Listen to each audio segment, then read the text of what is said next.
Hello, everybody. Welcome to Finding Brave, the next episode. And I say this every time, and it sounded like a broken record, but I so love talking to my guests, mostly because I'm learning every time. I'm taking notes, I'm going back and re-listening. And if I am, I'm praying you are too. And today is no exception. I'm so excited and happy to have Gabe Wicks here, who was the genius behind the audiobook that I recorded with incredible help of The Most Powerful You. And it was such a delight and such a rewarding experience, especially as someone who's used her voice. I'm a singer on the side, that I had to have Gabe on the show to learn. And frankly, as I was saying, I should have done this interview with you before I did the audiobook, because I'm reading the prep notes going, whoops, I didn't know how to do it. But we are talking all about, so you want to record an audiobook and what you need to know, because it isn't just showing up at the microphone, is it, Gabe? There's a little more behind it. So thank you for being here. I'm so excited. Thank you. Happy to be with you, Kathy. Oh, thank you. Listen to that voice. Oh, you're a bass, aren't you? I'm a bass voice. Yeah, I can't escape that. I'm a redneck bass, so I don't know. That's a bluegrass term. Is, but but we women tend to, not to put every woman in the same basket, but I know a lot of women just swoon over that bass voice. It's just so resonant. Oh, but let me tell you about Gabe. Gabe is a Nashville-based producer for over 20 years, most of that in the book industry, currently VP of Creative Services for HarperCollins Christian Publishing. Currently, you produce over 500 audiobooks annually. So, and you are a musician and a performer on the side from Nashville. Apparently, everybody, everyone you meet is a performer or a musician of sorts, right? Nashville is absolutely just the hub of that. I got to get there. But, I guess I probably feel like everybody's better than me, even the person in the grocery store or right next to you or whatever, right? That's the reality down here, I'm afraid. Reality. I got to get there. When the pandemic's over, there I am. All right. Come on down. All right. Now, talk to us about audiobooks. Now, I've explained to Gabe that a lot of listeners have thought leadership, have a book in their mind. And, an audiobook is, we were talking about, because of the pandemic, audiobooks are flying. It's just, and podcasts too, it's the way people are consuming for a lot of reasons. Gabe was talking about perhaps even escapism. How do I escape these new challenges of having my children home or caring for my elders that, I'm afraid I'm never even going to see again, and worrying about that? It is an escape, isn't it, to listen? It is, yeah. So tell us, let's start first by the idea, should I read my own audiobook? Start there for us, will you? Sure. And I'll have to start by saying that you are more the exception to the rule than what we normally get with authors. What do you normally get? Well, most people that write a book think that because they wrote it, they're the ones who ought to read it. Yeah. And sometimes that's true.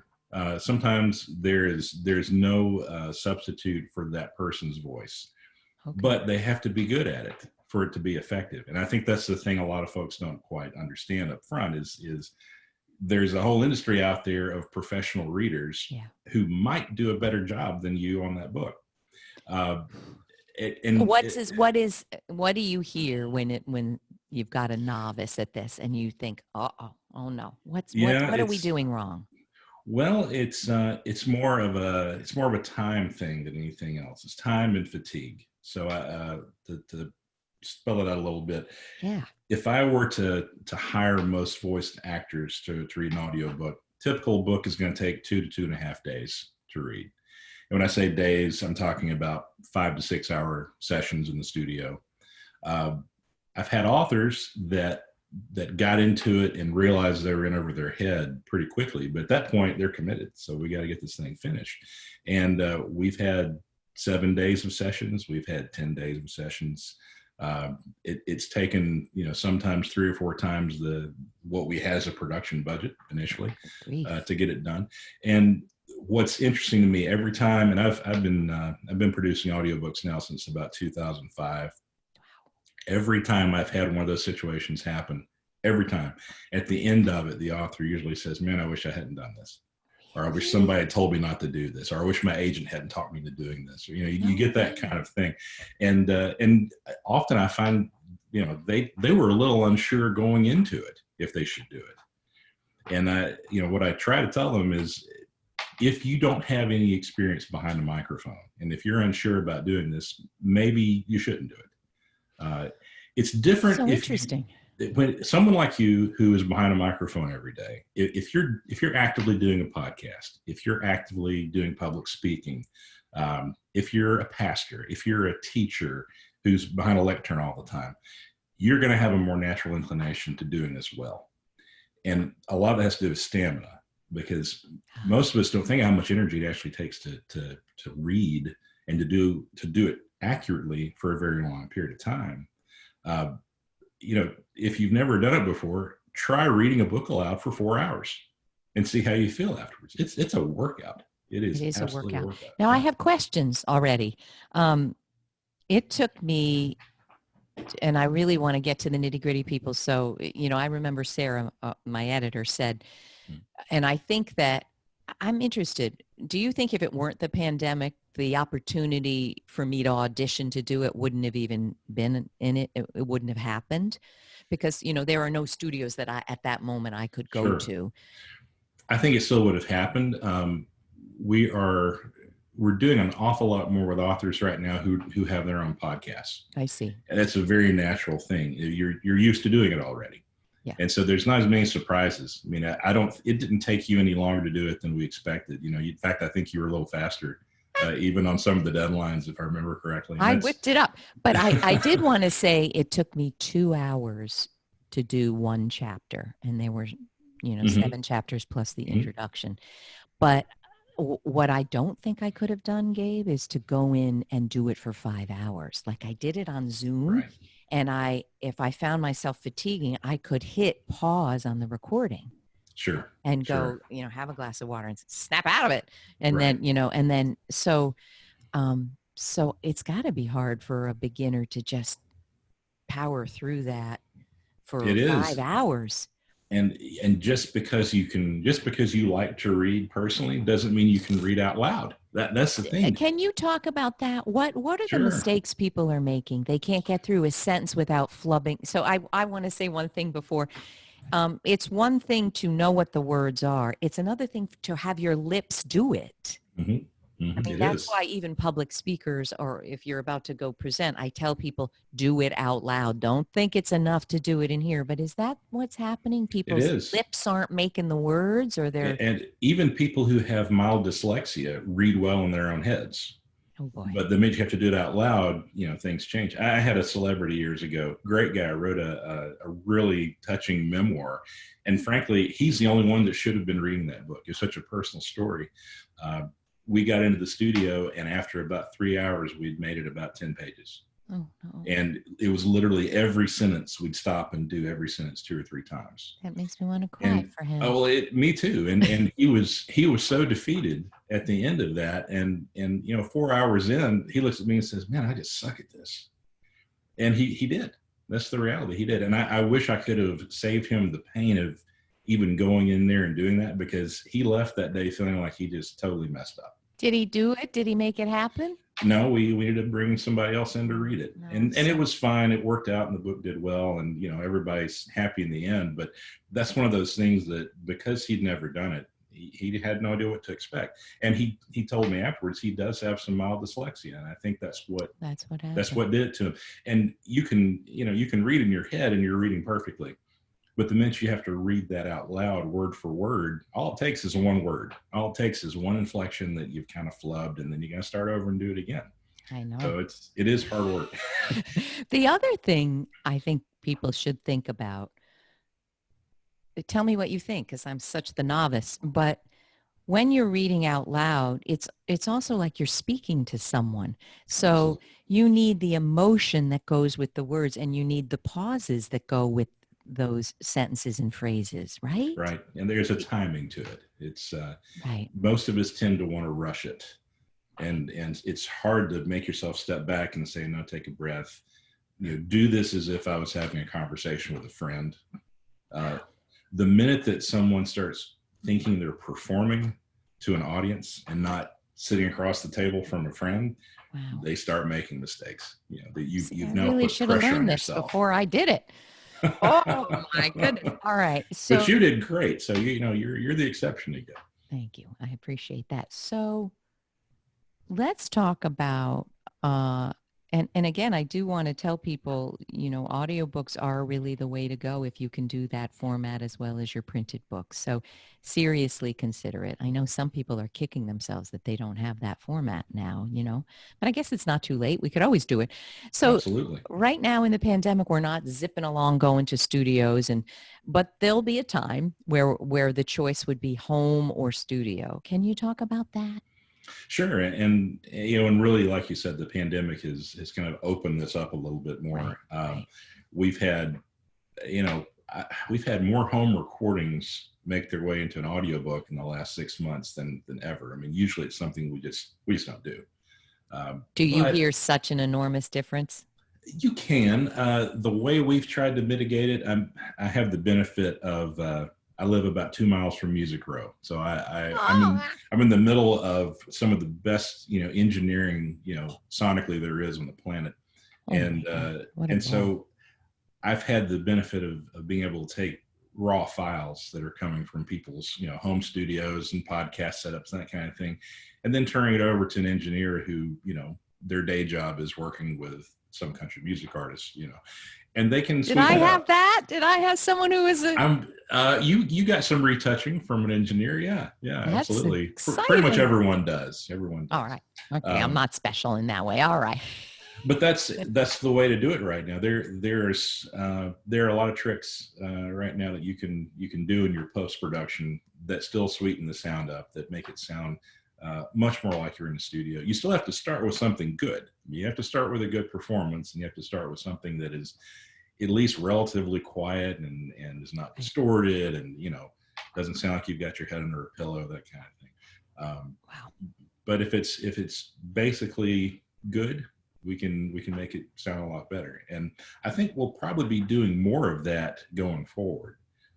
It's the fact that you can buy a decent USB microphone now, cheap, that can sit on your desktop, and you can kind of sort of dampen your office so that you get a decent room sound.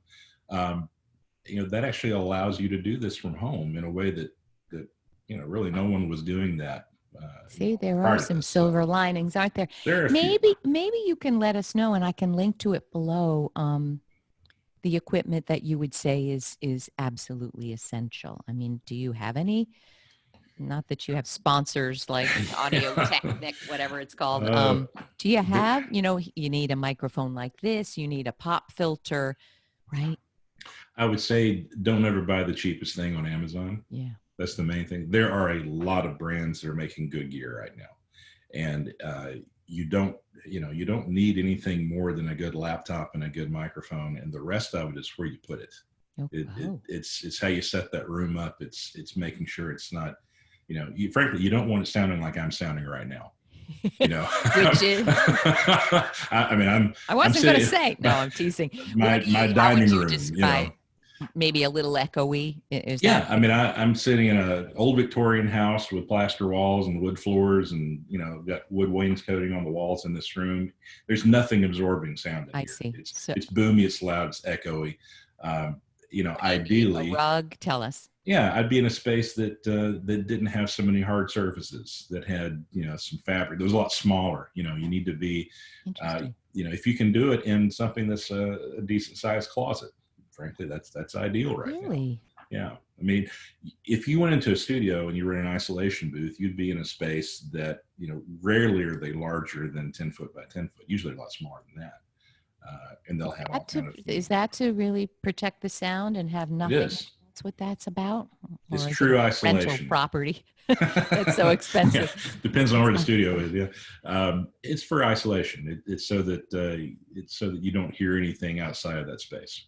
Wow. Interesting. Didn't know that. All right. Now for, again, tips. So we're going through who should really do the book. Now, as I think I didn't finish the sentence, but Sarah had said, my editor, it's grueling. Are you prepared? And, yes, I've been a singer and done some studio work, but we all think we can do anything, I think.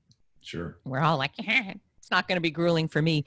So we're hearing about, yes, it's difficult. Physically, it's difficult. It's just also like singing. It's exhausting. Like you've done a lap around the neighborhood in a run. It's physically tiring.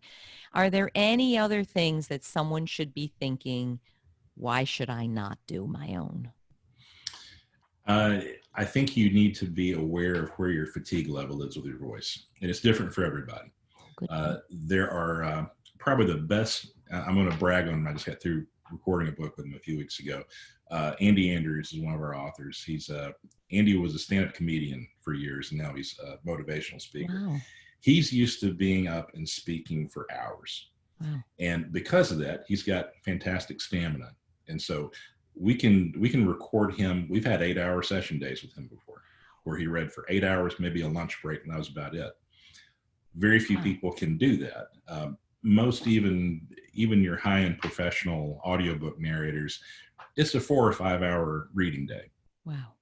And at that point, and what they have learned is that there's a point at which you stop sounding like yourself. It's not like just it would be okay, except it's different from 4 hours ago. It doesn't sound like the same person. Right. And because we're recording this long form audio that's going to go for, it's going to be an 8 or 9 or 10 hour audiobook when it's all said and done. It needs to be consistent through the course of the recording. Like three different people. Exactly. And we all do a little bit, you can tell when someone has ended the recording in an afternoon and picks it up the next morning, that their voice sounds a little different the next morning. Yes. As long as it's a little bit, that's okay.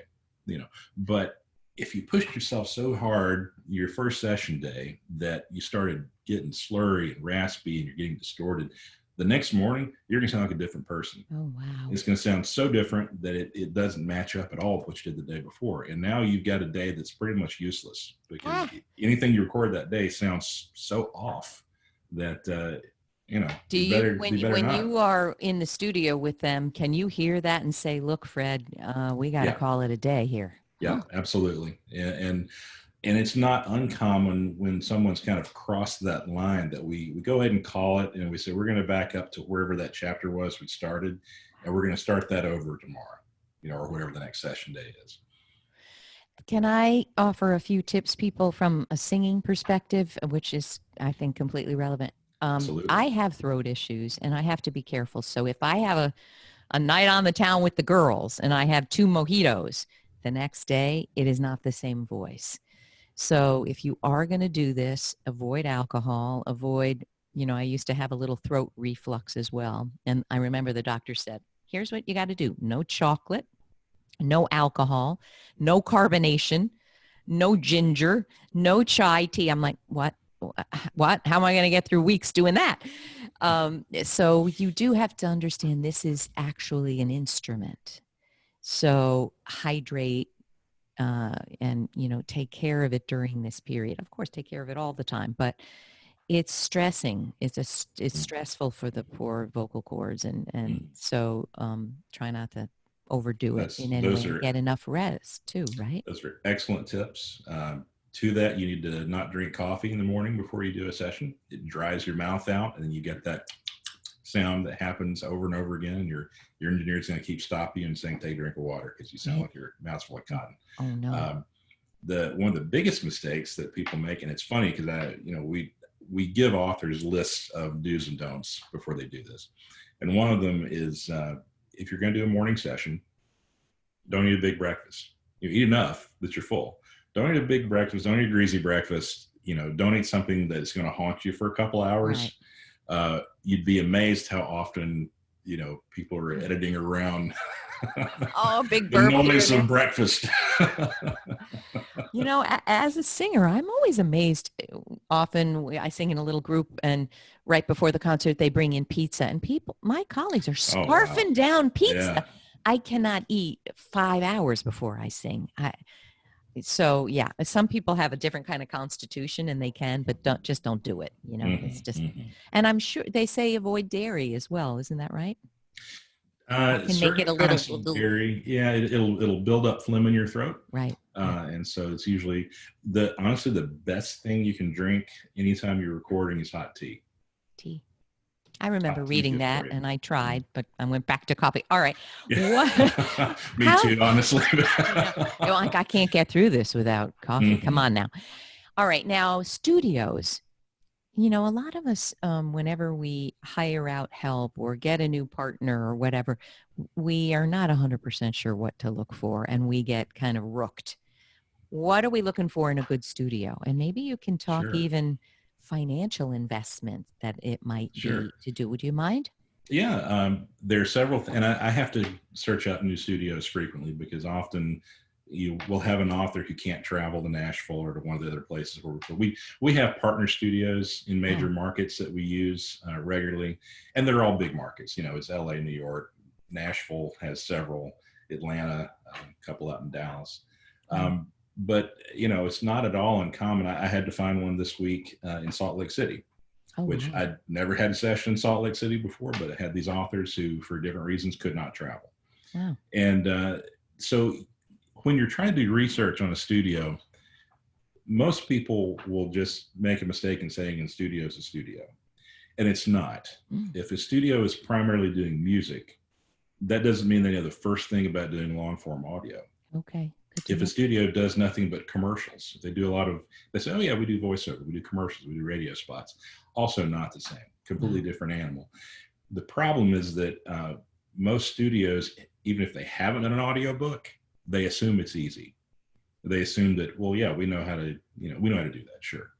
And then you get in trouble because if they haven't been through it before, there's an awful lot of pitfalls. From a technical standpoint, there are a lot of things to this that people don't just inherently get. Like, what would one of them be? Well, and I'm not an engineer, but there are aspects for how you have to set up a session, how you physically set up your microphone in your room and you position your speaker so that you can come back and do it the same way again the next day, so that you're not having to, start from scratch. There are definitely a lot of recording techniques. There's, because everybody makes mistakes as they're reading. And so there are different techniques as far as how you note those mistakes as the engineer, and being able to read your talent. Does it make more sense if I just keep on recording that session and you've made a mistake? Does it make more sense that I just keep on going and we pick that back up later? Or do I stop you in the middle of your sentence and break your flow and say, no, go back to this sentence, start over again? And a lot of that's just having the experience and being able to read that person that you're recording and knowing what's going to really disrupt them and what's going to get the best performance. Wow. So you want to look for a studio that has audiobook experience. And these days, audiobooks are becoming so prolific. If a studio has done audiobooks, they're going to advertise they've done audiobooks because they know there's a niche there. So, go to their website, see if they, a lot of times studios don't do a great job with websites. They put stuff on a Facebook page instead. So always look for that too. Interesting. But you want someone that's actually done audiobooks and not just music, not just shorts, not just commercials. Wow. And on an average book, let's say like mine was 240 pages. Can I ask you, just so people know, what would be the price range that makes sense that a studio would charge you to do that? It varies wildly by market. Your general rule of thumb is if you're in a market that's extremely large or extremely small, you're going to pay more. If you're kind of in a mid-range size market, you're going to be in a little better place as far as the price is concerned. You also have to look at there can be union issues. There are towns that are much more, they go union scale on everything, and you're more expensive for you. It's more expensive. Okay. You're going to pay more in New York. You're going to pay more in Chicago. You're going to pay considerably more on the West Coast, particularly you go LA and Portland and Seattle. Wow. You get into the Southeast and Texas, it gets a little cheaper. So yeah, but as far as how much you're going to have to budget for it, if you're a competent reader and you're going to be able to knock this out in 2 or 3 days, your actual, what we call the tracking, the recording part of it, you should be able to do that for less than $2,000. Wow. Okay. Writing it down. And then if then you add to that the editing and the mastering and all the things that go on the back end of the actual production process. How interesting. I love it. All right. Let us, I'm aware of our time here. Can you just tell us again? Well, here's a question. People have said to me when I say I have an audiobook, it's you doing it, right? The feedback that you get makes you think that they will be disappointed if it's not you, right, the author. And that could be because I have a podcast. So many of these people are used to hearing my voice. Right. Here it goes. My voice is going. But what do you think about that? That here's this book you killed yourself to write, and it's your story, and you've got Sally reading it. How much of a deterrent is that, do you think? The rule of thumb to me is how likely is your fan base to know what you sound like? Oh. If you are someone who is in the public eye a lot, you're on the radio, you do a podcast, if people know you that way, then yeah, you should probably read it, because there's going to be expectation and they know what that voice sounds like. If they only know you through your writing, and chances are your fans don't have a clue what you sound like, there's not a whole lot of detriment, for you not reading it. Okay. There's really not. Didn't even occur to me. In fact, it can backfire on you. You can go on Audible and you can find reviews where authors pick up bad reviews because it turns out they're not a great reader. That voice is horrible. Oh, no. What a raspy. Oh, no. I hope that doesn't happen. What that reminds me of is there is a very cool app called Lissel. And they reached out to me, do you know it, about, 8 months ago, and said, we are now offering narrated, audio versions of articles. Mm-hmm. And they said, we've done 3 of your articles and there's 3 different voices and we'd love, it's not they weren't good voices, but how do I want to even say it? It didn't sound like, I don't mean it sound like me. It didn't sound like even the words I had in my mind. Yeah. And does that make sense? It's not sure like does. I needed that voice to sound like me. So I said, I'll do it. Well, that's why even if you don't read the book yourself, you should be involved in the casting of it. Yeah. Your publisher should be willing to send you samples of people they're thinking about. What a great tip. And if they do it well, they're going to find someone that kind of feels like you. Right. Not an impersonation. We don't want people just to mimic somebody else. No, but the warmth or the, or the lilt of the voice, or, right. Something right. That's, similar, right? You would never let me read one of your books. Somebody said you didn't have a man do it, did you? And that would be absurd, Sure, a book all about women. But similarly, you would never cast a 25-year-old to read the book of, a 70-year-old. Yeah, and those kind of things happen. It is casting. They are voice actors at the end of the day, and you want them to kind of be in that same lane at least that the author would be in. But sometimes, sometimes the narrator actually has their own following. Really? I'll give you a good example. Max Lucado is still the #1 inspirational author on the planet, and we've had the fortune of publishing him for a long time. And Max has not read one of his audiobooks since back when we were putting him on cassette tape. So it's been a long time. Didn't want to do it, or? Frankly, just I think it's a combination of not having the time to do it. Yeah. And Max is the kind of guy who is very honest with himself and everybody else. And I think he knows that it might not be, he has a great gift for being a public speaker, but he probably doesn't enjoy being stuck in an isolation. It's tedious. Yeah, exactly. And so we've had a narrator named Ben Holland, who's here in Nashville, who has been voicing Max's books now for 20 years almost. And people know Ben as the voice of Max. And they know it's not Max. They just and they know that. And we've even gotten to play off that where we've even had interviews between the two of them that we've put on things. And do they sound anything alike? They both sound very kind. They both sound like, Max gets called America's pastor. And what's funny is Ben sounds like he could be America's pastor. They have that same kind of wisdom and softness and warmth to their voices. Yeah. What comes to mind, these people who've done this before we all had mics in our home, they're voice actors, they're actors, and I'm sure Absolutely. They're being displaced.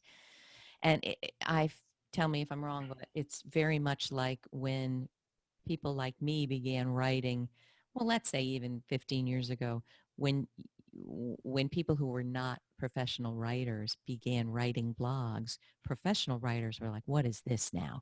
You got millions of people that, I'm a professional and they're taking business from me. And I get it. I get that point. But that's what voice actors must feel like when people like me scoop in and do our audiobooks. Yeah. Well, but they shouldn't take it that seriously either. I mean, I think there's healthy room for a bunch of people to be doing this. That's nice. And I don't want to sound negative about this. There are a lot of authors who should be reading their books. Wow. And if they do it well, it absolutely helps that book. It absolutely helps the experience. One thing we haven't touched on is additional content, bonus material, kind of things that tell us that enrich an audiobook. And really, the author can do that unlike anyone else. I try to encourage authors to go off script. I did that once. I Absolutely. went, oh no, I read a whole I made up a whole phrase, and I thought, there goes that. And you said, love it. Keep it. Absolutely, because that's you. That's authentic. You as an author, you've been through this process. You put this manuscript in front of an editor, and it goes through several rounds of editorial work, and that's why you almost feel afraid to go off script. But sure, I think for people like me, you're in a zone when you're doing this, just like when you're teaching and outcome things. So, and chances are the something about that manuscript now is written in a way that doesn't flow off your tongue easily. It may not be the way you'd say it if you're reading it out loud. And so it's fine to make those changes. It's fine to change that language up so that it's more natural coming out of you than off the written page. And, fans love to hear asides. They love to hear something that like a little special. It is. It says between you and me. Yeah. And some authors will even kind of star that, in there. They'll say, by the way, for my audio listeners, this is blah, blah, blah. And that's usually pretty well received. Great tip. Darn it, Gabe. I should have known that. For your next one, we'll do this. Bless you. Let me rest a little before the next one. Yeah. I have 2 more questions and I'll let you go. When I know that I had to do a little audition tape. Mm-hmm. Mm-hmm. Are you so skilled at this that you can hear that and you're 100% right that, yeah, this person can do it? Or are you? No, I get fooled not infrequently. I can tell if you have a pleasant voice. I can tell if the pacing is natural to you. I can tell if you've got a bad lisp or if you have a problem with dyslexia or right. Those basic things. What I can't tell is, can you read for more than an hour? And really, you don't know that either unless you've tried. And so isn't that another good tip? If you people want to do it, don't say you can till you try. And even sitting down to try is, in a way, it was for me like sitting down and writing the book. Like I was like, let me go wash the floor. Let me do another load of laundry. Like I couldn't sit myself down in the beginning because I was creating a structure and a pace for it, which I think is very similar. Absolutely. Sit yourself down, take an article, something that you've written, not some other, and do it. Get Zoom, get your audio going and make yourself do it. And if it's miserable, 2 things. If it doesn't come out well, yes, try again, try 3 times. But if it's too hard, just, let someone else do it, I'm thinking. And if it's a miserable experience, like that one fellow who said, I just can't, I'm not good at it. Don't beat yourself up. We all have gifts. Does that sound right? Absolutely. And you'd be hard pressed to find many voice actors who could write a book. Oh, that's a nice way to end it. I like it. Now we're going to hear from 5 of them that say, I do both. Well, Don't put me down. I haven't met many of them. I'll say that. That's a happy note to end on. Anything else you need to tell us about, you're considering doing this. Anything else we didn't touch on? I just think it's worth noting that the trend is right now for more authors to be reading. And I think that's a good thing. That's and not to take business away from our audiobook reading community. There's room for both because there's such an explosion of content right now. There's plenty of work out there for voice actors, and there's plenty of works that should be read by the authors. I don't think that people should be afraid to try it out. Oh. You know, be honest with yourself, let other people listen to what you're reading, you know, get some honest critique from people in your life who will give it to you. And if it works, great, move forward. And if not, then be active in helping find the person who should read your words for you. I love it. Can I say one other thing?